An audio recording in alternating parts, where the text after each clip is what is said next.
Hello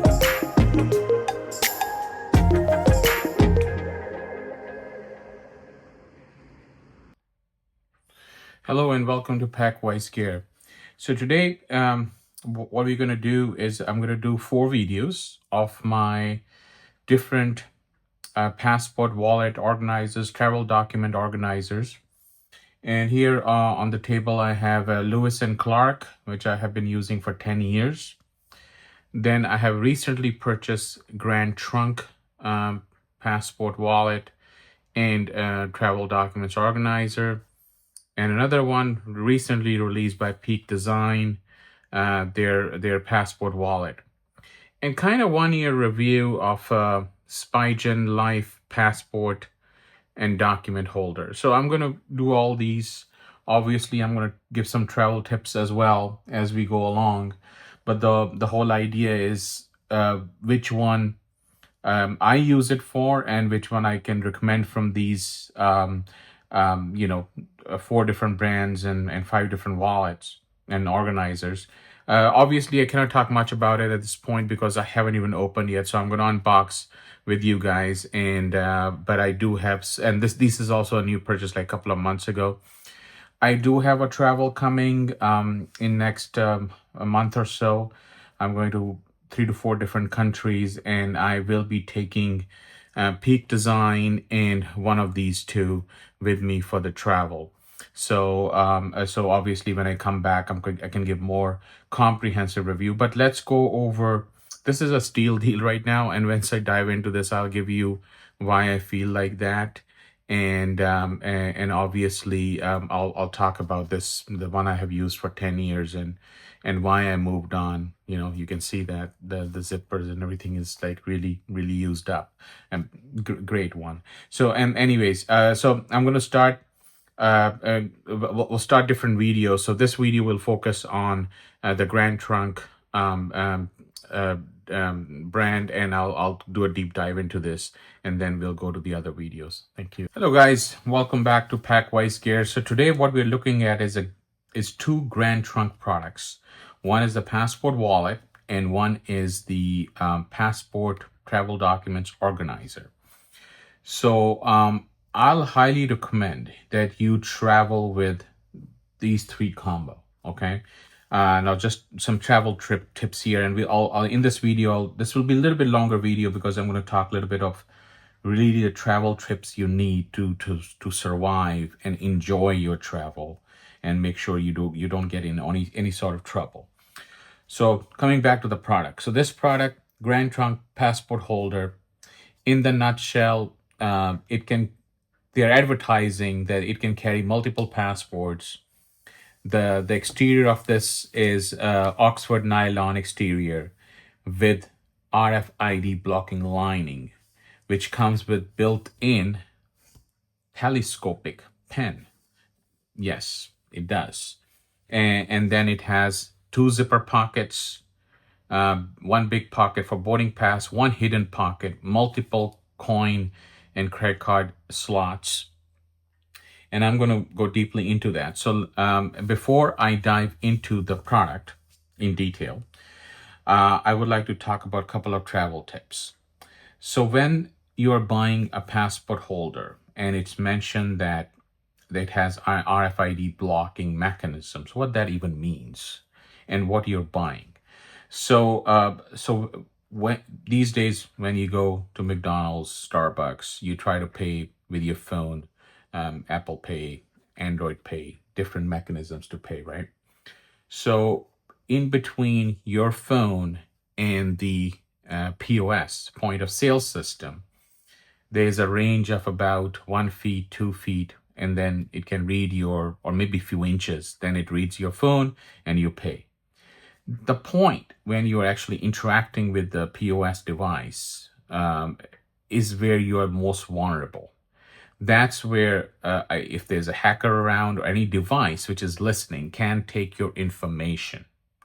That transaction of inches or 1 feet distance from the POS point of sale to your phone is the most vulnerable area for losing information, or time frame for losing information.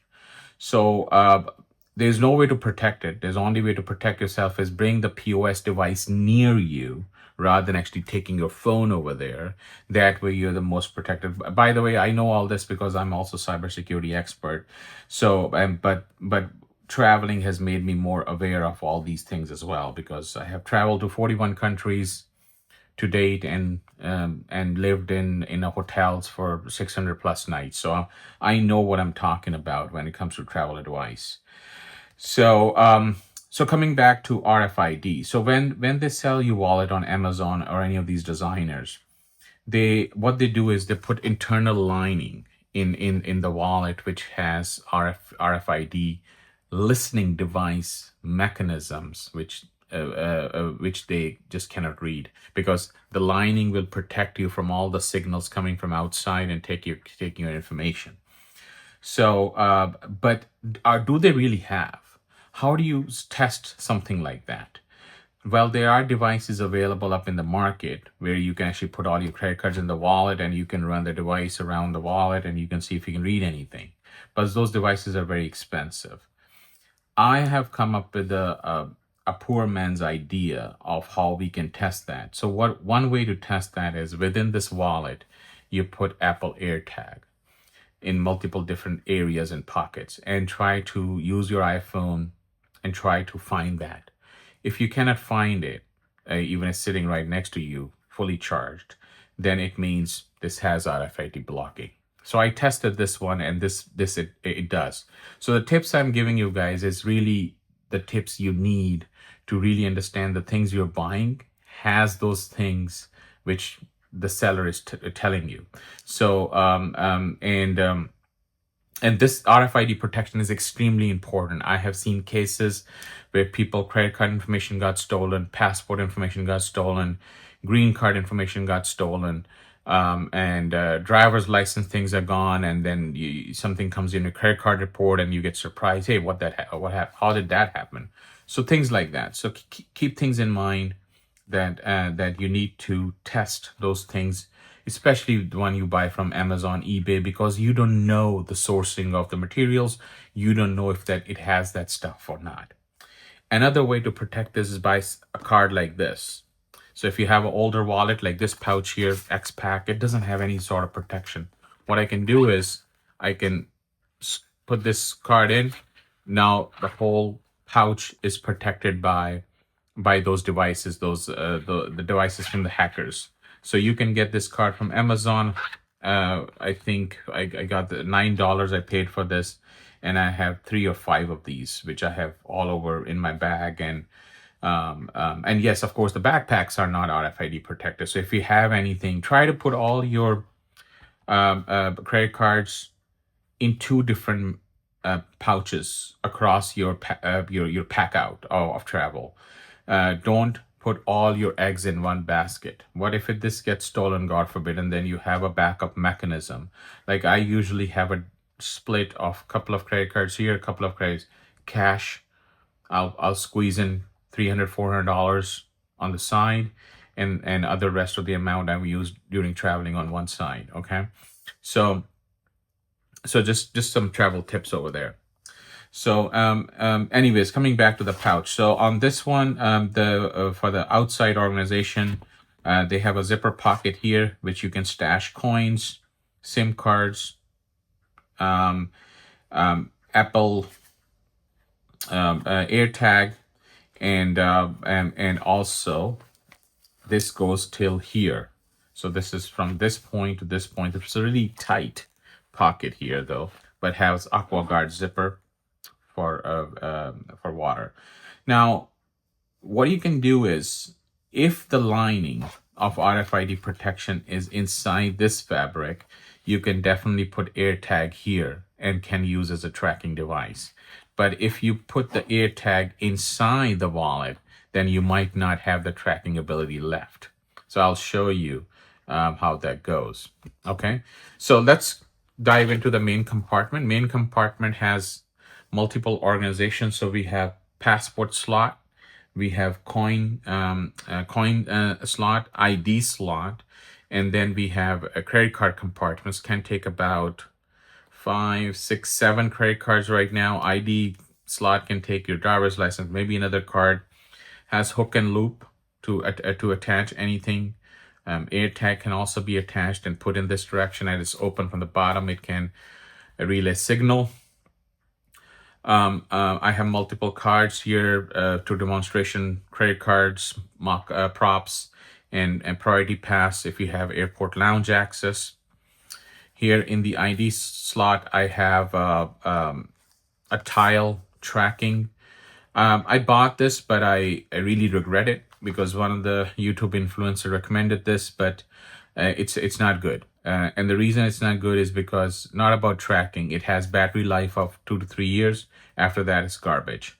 So it's not something you can recharge and have a better something for the long run. So, but if you want it, it's a good tracking device. But keep in mind, it's going to only stay with you for a couple of years. Then you do have a coin slot right here. Can be used for coin slots, SIM cards, SD cards. Even the some tools I do recommend. Carry a paper clip. Carry small pin or something like that, because you might have to swipe the SIM cards if you're traveling to countries which might not honor your mobile plan. So this pocket is very important, comes really handy when you're traveling. You travel to Japan, China, Vietnam, Indonesia, coins will come. You travel to Canada, you will get coins. You travel to the United States, no. You travel to Middle East, no. You travel to Europe, yes. So different countries have different money structures, how they manage their bills and coins, but these type of pockets really come into play. Now, this is a telescopic pen, some really small pen. Oh, by the way, I forgot to mention the price of this wallet, passport wallet, is $8.95. The materials they're providing you in this wallet and the quality of those materials with the telescopic pen is unbelievable.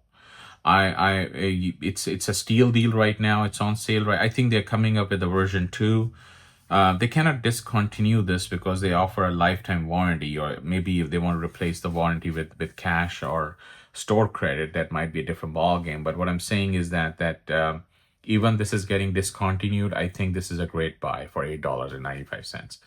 So this is the organization. Now let's talk about the passport slot.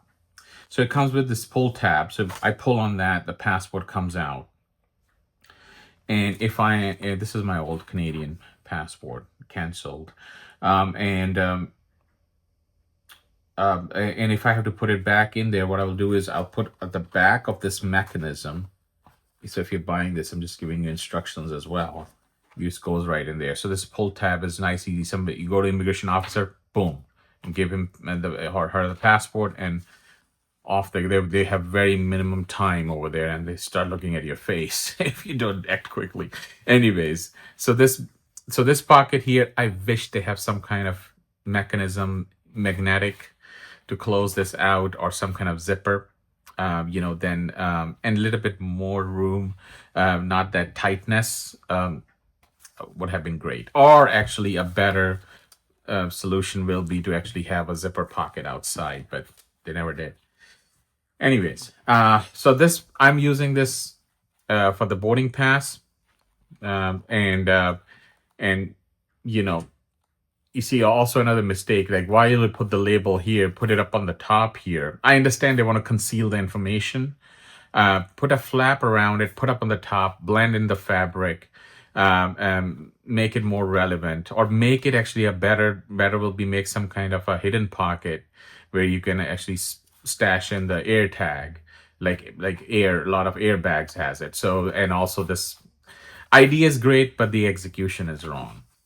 And then they have this hidden pocket where I have a couple of Metro cards. If you're traveling to China, Hong Kong, Japan,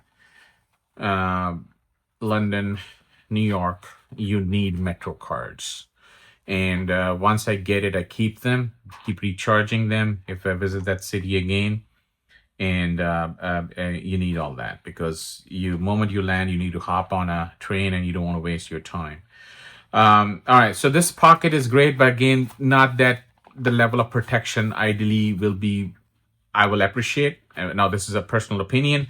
You get this. Oh, this is great protection. No problem. Let me put all my cash in there. It's up to you. But I think it doesn't have a good protection. I'll appreciate a zipper. Okay, so this is it, guys. This is a great wallet for $8.95. Pros and cons. Pro, it's lightweight, strong materials, nice materials, high quality. RFID lining, I tested it, works great. Now they say that it can hold 4 passports in their marketing materials. I think it's a lie. It's absolutely a lie because it holds only one. Now I'm talking about the wallet. Once you go to organizer, let's look at that capacity more. Now, I don't have a travel experience with this. I will be traveling by the end of this month, and I will be using this holistically. I'll give you guys my feedback once I come back from my 4-country travel. And then built-in pen, great idea. You land in China. You need to fill the form. You land to a couple of other countries.